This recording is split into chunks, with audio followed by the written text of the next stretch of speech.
All right, before I get into this video, I just want to say I acknowledge that there's some shaky camera footage.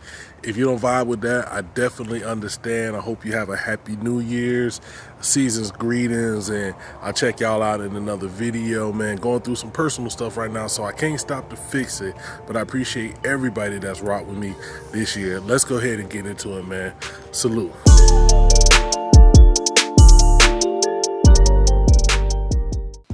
What's good with it, folks? What you're looking at right here, this beautiful tiny white box is my main PC build in the Cooler Master NR200P. If you didn't see the video where I put this together, I'll go ahead and leave the link up here somewhere. You go ahead and check that out and see everything that's really good about it. But one of the things that was interesting about this case is that even though it's small form factor, mini ITX, that it still has a lot of space for adequate cooling for you to do a lot of things. Now, what I wanted to do was take this tiny little white box and fit this huge, massive cooler inside of it. This is my Artic liquid freezer 240.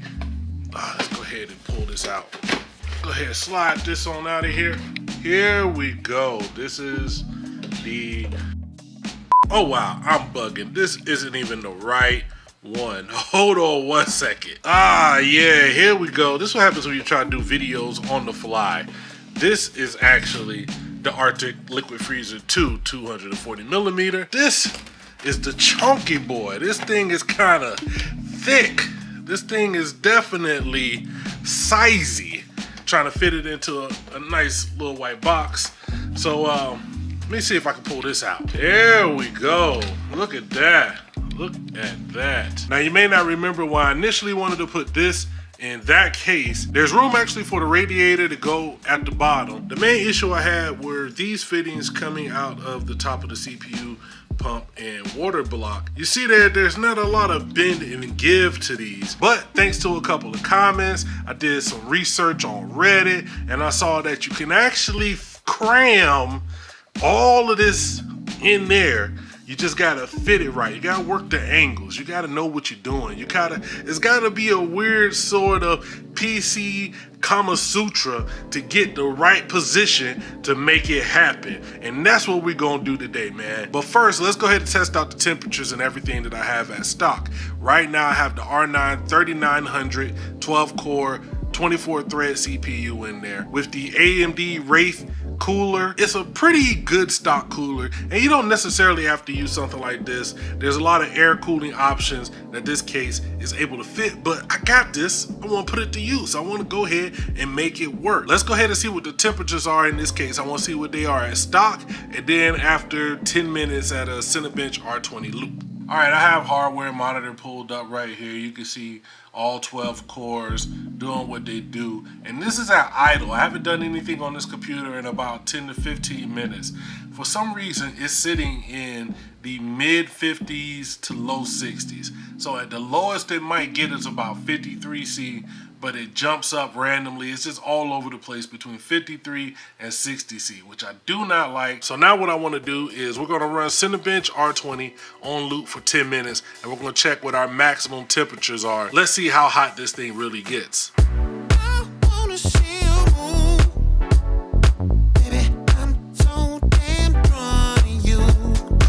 Man, I love seeing this run on a multi-core CPU. That's crazy. I can't even imagine like one of those thread rippers, just 64 core. Oh, wow. Lena, you sleep? That's messed up. You ain't gonna help me with this test? Oh, you just gonna go back to sleep? All right, then, fine. I'm gonna go back to this test. Now, if we look here and check, our max temperature is 84C, and overall it stayed in the mid 60s for the most part. It would ramp up to 84C at the beginning of the test and then just kind of mellow its way down into the middle 60s. If we take a look at the clocks here, we'll see that some were able to push to 4491, most were at 4441 as the max, but for the most part during the test they did not stay at their max core clocks. They kind of averaged around 35 to 3600 megahertz in the clock. So I don't know if that's just a limitation of this chip, of this test. I don't think I got the max performance. So what we're gonna do is go ahead and set the camera up, get this installed, and I wanna see what's good. Yo, it's a plan. Today's video is sponsored by you guys, the viewers. Shout out to the names on the screen for buying me a coffee to help support the channel. If you want to be down with the crew, check the link in the description.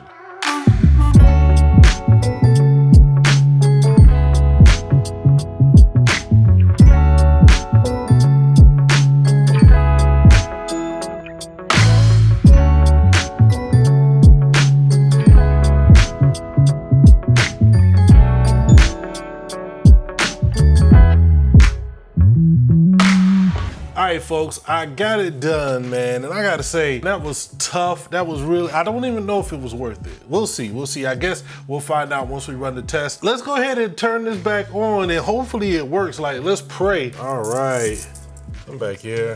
Where are you trying to go? I need some wireless peripherals. One more thing, we get you plugged in. We got power. I see power back here on the motherboard.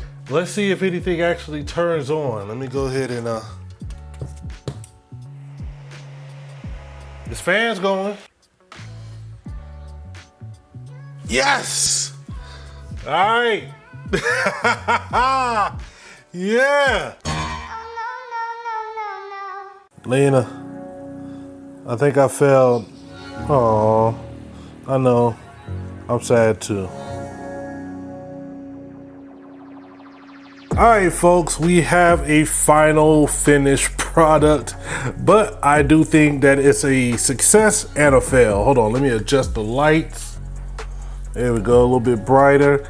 So we have the radiator right here using this cross bracket that was going on when I first hit power, and it did power up, but I had something going on where the cables were all twisted up in here, man. That was main problem with this AIO in this tiny little case, is these cables are just kind of super thick, and with the fittings, they're really hard to work with compared to other AIOs that you could put in a case of this size.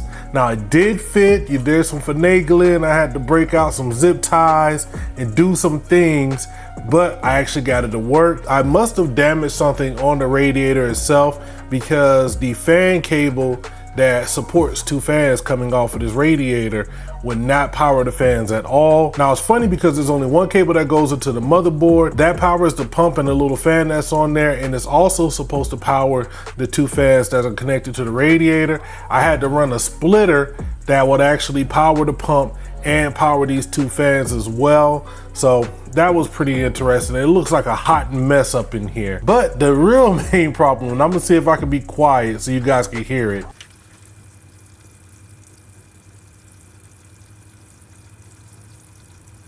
So I don't know if you guys can hear that, but the pump has a consistent water dripping sound. Now there's no water actually leaking. I believe there's air bubbles and that something got kinked at some point, and those air bubbles, usually they would go away. This time it's persistent.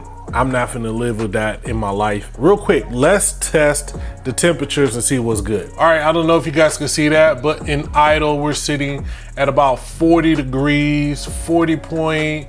It jumps around in the low 40s, which is much better than where we were sitting. Now I did a little research, and I had already done this with my previous motherboard, but just to be sure, I did do it with this one as well. Now I'm rocking the B550 motherboard that I recently put in there. If you didn't see the video, I'll make sure to go ahead and link it up here. But I did go back and install the latest AMD chipset drivers. It seems to be idling much cooler, but then again, there are more fans in this case. There are two fans down here. These are the Chromax fans from Noctua, the 120s.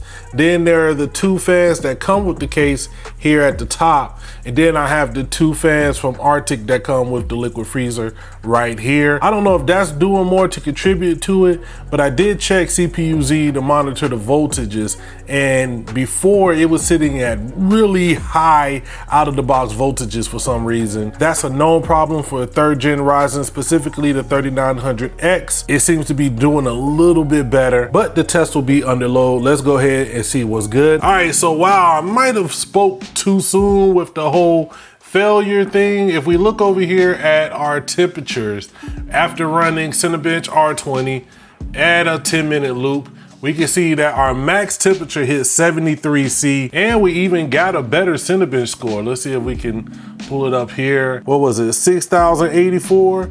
And now we're running at 6292, so that's almost a 300 point increase in Cinebench, which I'm not mad at it. And like I said, I may have spoke too soon because I figured this was going to happen, but the bubbles, they must have circulated through the system and that noise is gone. So it's now whisper quiet over here.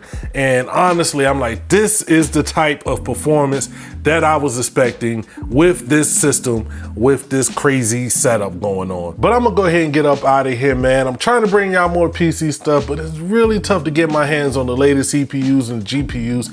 If you know anything, if you got an inside hookup, if you're down to let me just borrow something for a week and I'll send it back with some other stuff that I got, hit me up down below in the comments. I'm gonna get up out of here. Make sure you like, share, and subscribe, and never forget to holler at your boy.